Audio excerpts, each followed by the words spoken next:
That's what I'm hearing from a lot of folks here, Kai. And this vigil being held really just moments after we realized we got the news that Israeli government did sign over that deal. If I step out of the way here, you can see what is up here, the Sukkah of Hope here. It's a canopy of hope, essentially.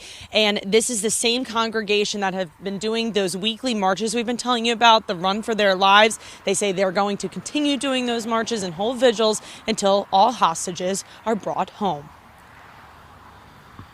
That we have, God willing, signs of life, that 20 will be brought home. Prayers and lit candles, all to honor Israeli hostages in Gaza. So to say that this is a sukkah of hope is to say they're not home yet, but we are not going to lose hope. Senior Rabbi of the Har Sinai Oheb Shalom congregation, Rachel Sabbath, talking with us outside of their Sukkah of Hope, moments after the Israeli government approved a deal to release Israeli hostages in exchange for Palestinian prisoners. It is a bittersweet moment for Israeli society.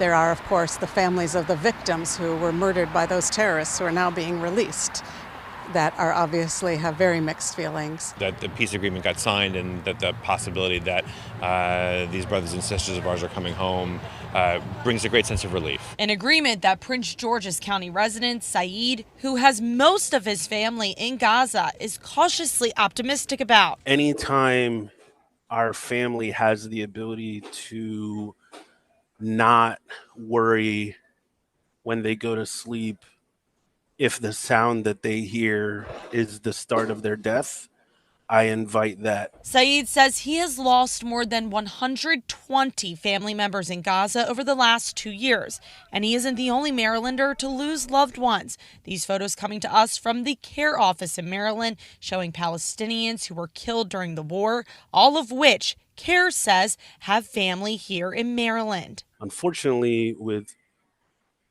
people who have family in Palestine, especially Gaza over the last 2 years, grieving is not something that has an end because it just will continue the next day. Now hoping the Middle East is one day closer to peace. However it happens, the idea that it's possible that we may see some of these souls alive again is just an unbelievable feeling.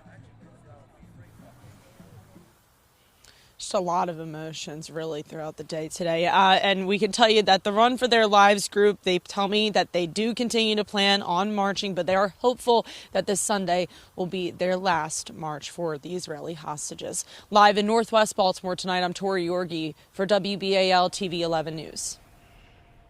Tori, thank you. Get a closer look at what's in President Trump's peace plan in the WBAL TV 11 News app. Just turn on push alerts for breaking updates.